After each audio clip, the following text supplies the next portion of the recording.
በርካታ የሰው ኃይል ሊያሰማሩ የሚችሉ ትላልቅ የመንግስት ፋብሪካዎች ናቸው። ይህም አዳዲስ የመንግስት ፋብሪካዎች የሉም፣ ያሉትም የመዳከምና ስራ የማቆም ነገር ይታያል። ሌላው የመሰረተ ልማት ግንባታዎች ማለትም መንገዶች ነው። አዳዲስ መንገዶች እንደሌሉ ይታወቃል። የነበሩት መንገዶችን በርካቶቹ ተቋርጠዋል። የባቡር መስመሮች ምንም አዲስ የባቡር መስመር ዝርጋታ የለም። የቤቶች ግንባታዎች ከፍተኛ ገቢ ላላቸው ብቻ ያተኮረ የቤቶች ግንባታዎች አብዛኛውን የመንግስት ሰራተኛና አነስተኛ የኑሮ ደረጃ የማይወክል የቤት ግንባታ ነው ያለው።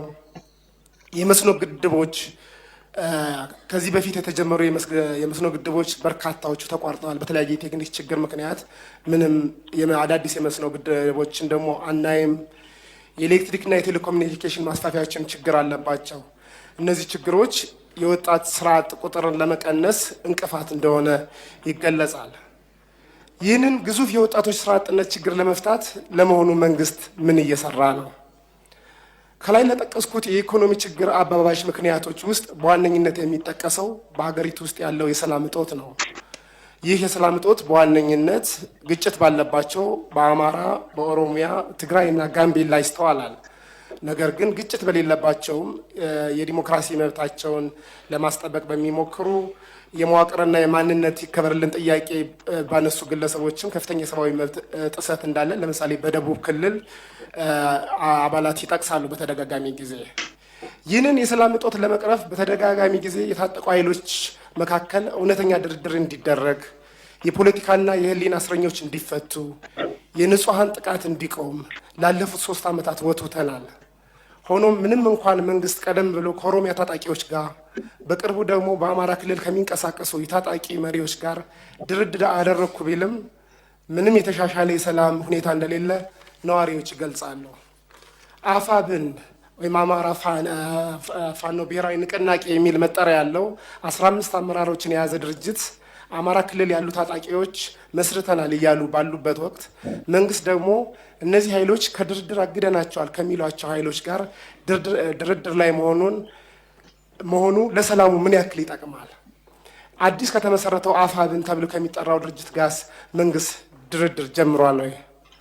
እውነተኛ ሰላም እንዲመጣ ከተፈለገ መንግስት አፈንግጠው ከሚወጡ ታጣቂዎች ጋር ከመደራደር ለምንድን ነው ብዙ ጦር ሰራዊት ካላቸውና በአግባቡ ከተደራጁ ታጣቂዎች ጋር እውነተኛ ድርድር አድርገው ለሀገራችን ሰላም የማያጎናጽፈው?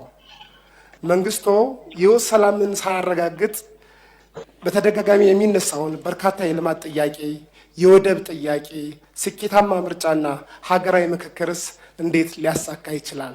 አመሰግናለሁ።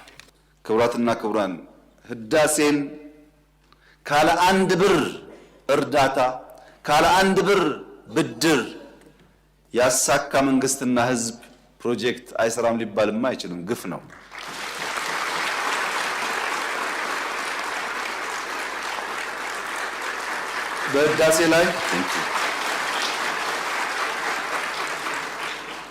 በህዳሴ ላይ 1 ብር እርዳታ 1 ብር ብድር ኢትዮጵያ አልወሰደችም።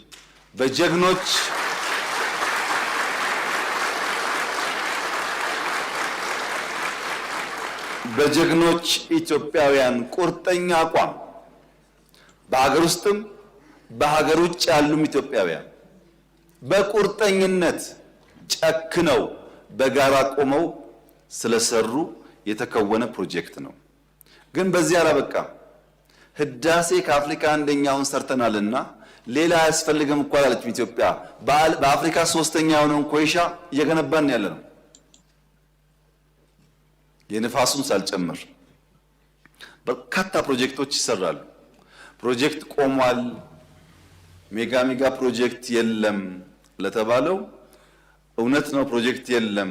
ግን ከአፍሪካ አንደኛው ኤርፖርት ኢትዮጵያ ውስጥ ተጀምሯል።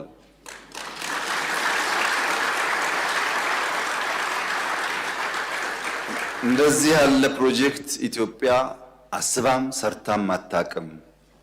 እውነት ነው ፕሮጀክት ቀንሷል፣ ግን የማዳበሪያ ፋብሪካ ኢትዮጵያ ውስጥ ተጀምሯል።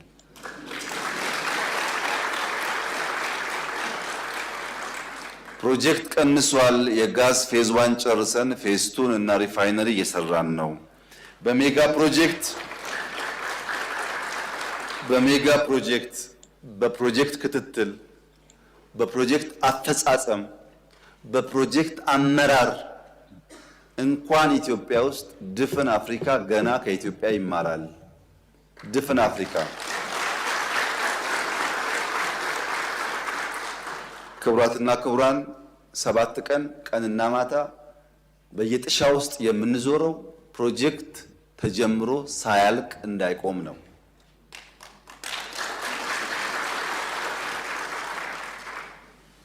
ቃል ገብተን ጀምረን እስካሁን ያልጨረስነው ፕሮጀክት ያው የምታውቁት ስለሆነ ወደፊትም ይሄ ባህል መጠናከር አለበት። እዛው ላይ ያለ ከስራ ባህል ጋር የተነሳው ጥያቄ በጣም ጠቃሚ ጥያቄ ነው።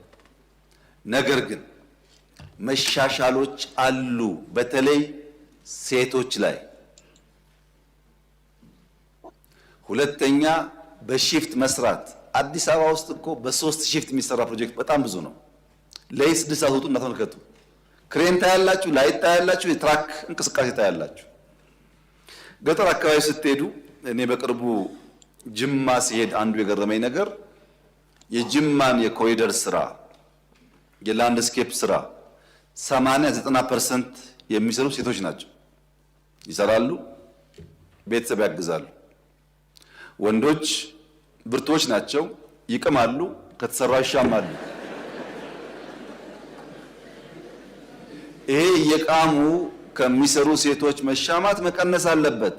ግን የስራ ባህል በተወሰነ ደረጃ ለውጥ እየታየ እንደሆነ ያመላክታል። እናጠናክረው። ይሄንን ጉዳይ ቀን ከየት እንስራ የሚለውን በደንብ የምንስማማበት ጉዳይ ይሆናል። ከዕዳ ጫና ውጭ ኤክስፖርት እንመልከት። ለዚህ ምክር ቤት በዚህ ዓመት ኤክስፖርት እናደርጋለን ብለን አቅደን በእቅድ ያቀረብንላችሁ $4.2 ቢሊዮን ከጉድስ ኤክስፖርት እናደርጋለን ነበር። እኛ ወግ ደርሶን ኤክስፖርት እንኳ ከእቅዳችን በላይ $5.1 ቢሊዮን በ6 ወር ማስገባት መቻላችን ይሄ የማያስደንቀው ኢትዮጵያዊ ስለ ኢኮኖሚ የሚያወራ ሰው ዝም ቢል ይሻለዋል። ዝም ቢል ይሻለዋል። ምክንያቱም ካቀድነው 120% ነው ያሳካነው። ኤክስፖርት ኦፍ ጉድስ ምን ማለት መሰላችሁ? አምናን ካልጨመራችሁ፣ አምና ስላደገ አምናን ካልጨመራችሁ ከአምና በፊት በነበሩ ዓመታት የዚህ 6 ወር የኤክስፖርት ገቢ $5.1 ቢሊዮን ኢትዮጵያ አስገብታ አይደለም አቅዳ አታውቅም። በአመት 5 ቢሊዮን አቅዳ አታውቅም። በ6 ወር ነው ያስገባ ነው። ይሄ ተሳክቶ ደብል አድርገን በሚቀጥለው 6 ወር ተደግሞ 10 እና ከዛ በላይ ቢሊዮን ብናስገባ ምን ማለት ነው? በታሪክ የመጀመሪያው ብቻ ሳይሆን ከአንድ ዓመት በፊት ከነበረው የ3 ዓመታት ኤክስፖርት በአንድ ዓመት ማለት ነው 3 ታይምስ ቢገር ማለት ነው። ይህንን ቁጥር ማየት የሚቸገር ሰው መኖር የለበትም። ሰርቪስ $4.5 ቢሊዮን በ6 ወር ኤክስፖርት አድርገናል። 17% አድጓል። ሐዋላ $4.6 ቢሊዮን ገብቷል። 39% እድገት አለው። የውጭ ቀጥተኛ ኢንቨስትመንት ባለፉት 6 ወራት $2.3 ቢሊዮን ገደማ መጥቷል። ይሄም 20.6% እድገት አለው። ከሌሎች እርዳታ፣ ጤነኛ ብድሮች የመሳሰሉት $2 ቢሊዮን በላይ ባለፉት 6 ወራት ገብቷል። ደምሩት። ይሄን ለኢምፖርት ያወጣነው ወጪ ባለፈው 6 ወር $11.3 ቢሊዮን ነው።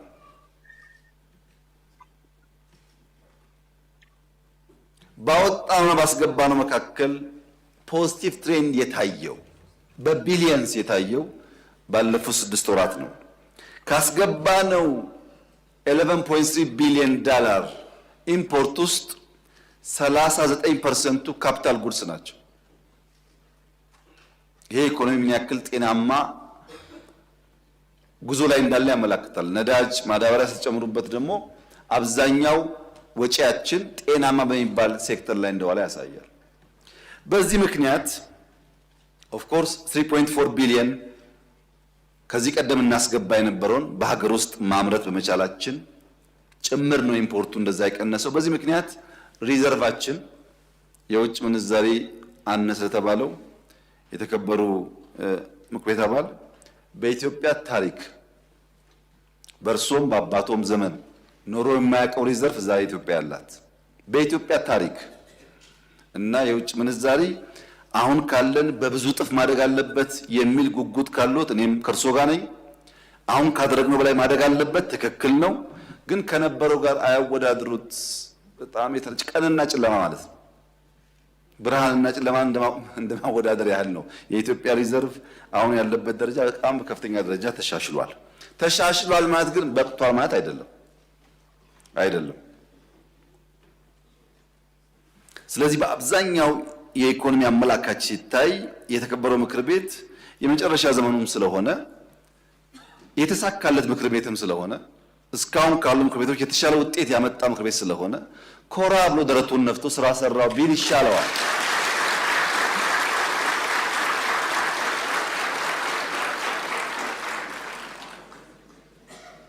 እኔ እናንተን ቁጥጥርና ድጋፍ የማየው በዛ መልክ ነው። የተሻለ ስራ ሰርታችኋል ብዬ ነው የማስበው። ውጤቱ የሚያሳየው እሱ ነው። ይሄን ደግሞ ያመጣው ነው እኛ ብቻ ሳይሆን በጋራ ስለሆነ ማለት ነው። ግሽበት በሚመለከት በጣም ጥሩ ኮንሰርን ከብዙ የምክር ቤት አባላት ተነስቷል። የኑሮ ውድነትን በሚመለከት የዋጋ ግሽበት በሚመለከት አሁን እዚህ ጋር በቁጥር እና በፋክት እንወያያለን። ችግሩን ዲናይ አናደርግም። ችግሩን አፕሪሼት እናደርጋለን። ለመፍታት ማክሲመም ጥረት እናደርጋለን። የተገኘ ውጤት ግን በዜሮ አናባዛም። አንደኛ የዋጋ ግሽበት ኢትዮጵያ ውስጥ የሚያባብሰው የፍላጎትና አቅርቦት መራራቅ ነው። መለያየት አለ፣ መራራቅ። ያን ለመፍታት ምርት እናሳድጋል። ቅድም በግብርና እንዳነሳሁት፣ በኢንዱስትሪ እንዳነሳሁት ምርታማነት ኢትዮጵያ ውስጥ በከፍተኛ ደረጃ እያደገ ነው። ሁለተኛው ምክንያት የገቢ ማነስ ነው። ሰው ያለው ገቢ በጣም ውስን ስለሆነ ለማውጣት የሚገደድባቸው ዋና ዋና አስገዳጅ ኤሪያዎች ካለው ገቢ ጋር አይመጣጠኑም። ገቢ ማሳደግ ያስፈልጋል።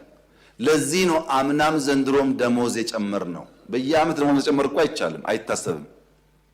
ገቢው በጣም አነስተኛ ስለሆነ ደሞዛውን በቂ ነው ወይ? አይደለም። ቅድም እንዳልኳችሁ እኔና እናንተ ስራችን በበቂ ደረጃ ህይወትን ኢንጆይ ማድረግ አይደለም። ማመን አለባችሁ። እኔና እናንተ በቀን 2 እየበላን በቀን 3 የሚበላ ትውልድ መፍጠር፣ እኔና እናንተ ዕዳ እየከፈል የዕዳ ቀንበር ያልተጫነው ሀገርና ትውልድ መፍጠር ነው እንጂ ከነበርንበት አረንቋ አንጻር ኦቨርናይት ገቢው ያደገ ችግር የማይታይበት ኑሮ ለዚህኛው ትውልድ ማምጣት አይቻልም። ልጆቻችን ግን ከዛ እንዲወጡ ማድረግ እንችላለን። ይሄን መግባባት ያስፈልጋል። ለምሳሌ ጡረታ የወጡ ሲኒየር ዜጎች 3 ጊዜ ጨምራል ደሞዝ ጡረታ አበል 3 ጊዜ። ለምን? በጣም ትንሽ ገንዘብ የሚያገኙት ለመኖር ያስቸግራል። ሀገራቸውን አገልግለው የወጡ ሰዎች ናቸው በሚል 3 ተሻሽሎላቸዋል። ይበቃል ወይ? አይበቃም። ባደግን ቁጥር እያየን የሚጨመር ይሆናል። በቀጥታ በጡረታና በደሞዝ የማነካቸውን ሰዎች በድጎማ ነዳጅ ላይ፣ ማዳበሪያ ላይ፣ መድኃኒት ላይ ድጎማ እናደርጋለን። ቢሊየንስ እንደ ሀብታም መንግስት። ለምን? ዜጎቻችን ውስን ገቢን ያላቸው እንደዚህ አይነት ወሳኝ ኮሞዲቲ ላይ ድጎማ ካላደረግን በቀር መኖር ያስቸግራል የሚል እምነት ስላለ። ሌላው ቻሌንጂንግ ኤሪያ የግብይት ስርዓቱ ነው። የተከበረው ምክር ቤት ያስታውሳል። የቅዳሜና እሁድ ገበያ እንጀምር ብዬ ለእናንተ ሳቀርብላችሁ ስንት ዓመት እንደሆነ ባላስታውስም አሁን በሺህ የሚቆጠር ቅዳሜና እሁድ ገበያ በየሰፈሩ አለ። ብዙ ችግር እየፈታ ነው። እዛ ግን አልቆምንም። ከቅዳሜና እሁድ ገበያ ወጥተን ትላልቅ የመገበያያ ቦታዎች በየከተማው ለመገንባት ሙከራ የተደረገ ነው። ሰዎች ሄደው የአርሶ አደሩን ምርት በቀላሉ የሚያገኙባቸውን ከባቢዎች።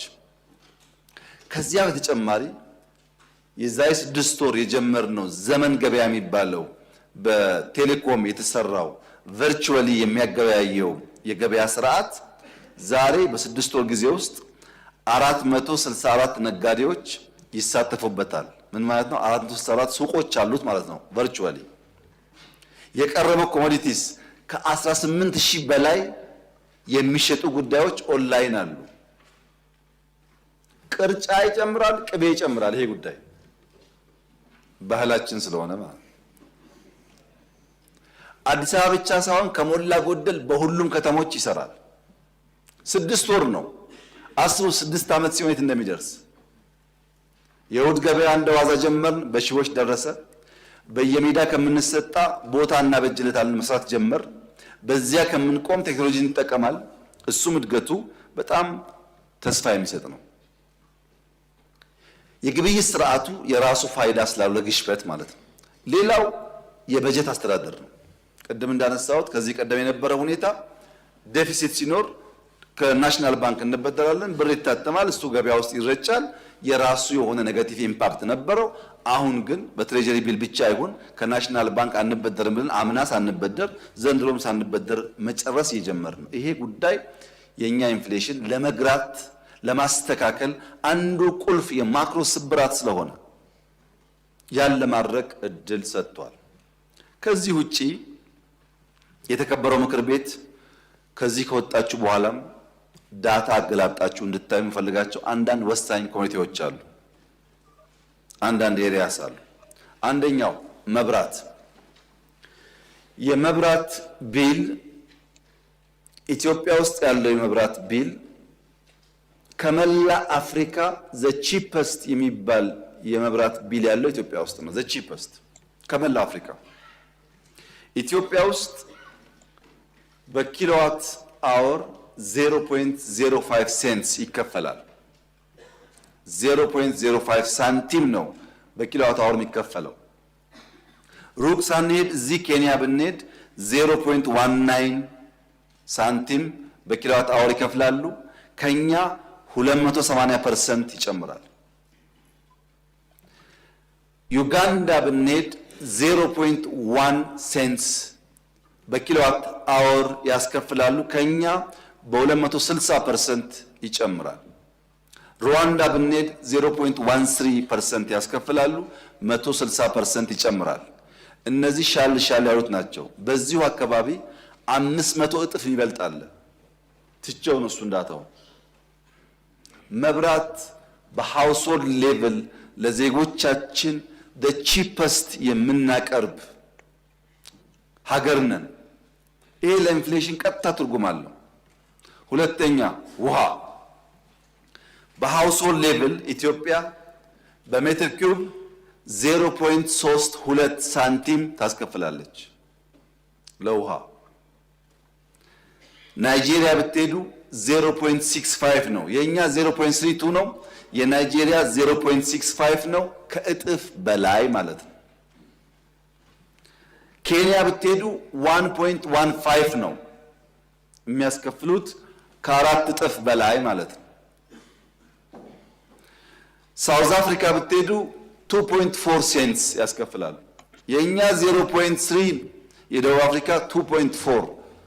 ዲፍረንሱን ተመልከቱት። ውሃ በማቅረብም ቺፐስት ነው ኢትዮጵያ ውስጥ ያለው። በቂ ነው ወይ? የጥራት ችግር የለበትም ወይ? አይቆራረጥም ወይ ብለን ጥያቄ ማንሳት እንችላለን። በዋጋ ደረጃ ግን ቺፐስት ነው። ኤሌክትሪክ እንዲቋረጥ ከሚያደርገው ነገር አንዱ የትራንስሚሽን ላይን ማርጀት ፕሮፐርሊ ያለመስራት፣ በየከተማ የምታዩት ሽቦ ድር፣ እሱን ለመቀየር ነው ኮሪደር የመጣው። እነዚያ ስራዎች ሲሰሩ ሎሱ እየቀነሰ የሚሄድ ከሆነ ብዙ ኢነርጂም ጥቅም ላይ ማዋል ይቻላል። ውሃም እንደዚሁ ነው። ኔትወርኩ ችግር አለበት። ብዙ ስራ ይጠበቅብናል። በዋጋ ደረጃ ግን ከየትኛውም አፍሪካ ሀገር ጋር አንወዳደርም። ነዳጅን በሚመለከት ነዳጅ ባለፈው ዓመት ከ$60 እስከ $90 ዋዥቋል። መካከለኛው ምስራቅ በነበረው በምታውቁት ቴንሽን፣ በቀይ ባህሩም በኢራኑም ጉዳይ የነዳጅ ዋጋ ከፍና ዝቅ ብሏል። በየጊዜው መዋዠቁ ከኛ ጋር ምንም ግንኙነት የለውም። የምንገዛው ጉዳይ ስለሆነ ሻጮች ሲጨምሩ ይጨምራል፣ ሲቀንሱ ይቀንሳል።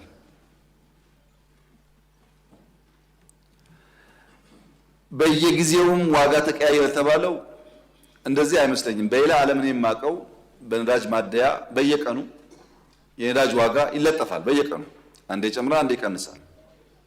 አሜሪካን ሀገር ብትሄዱ ከማደያ ማደያ ከርቀት ታያላችሁ ዋጋውን።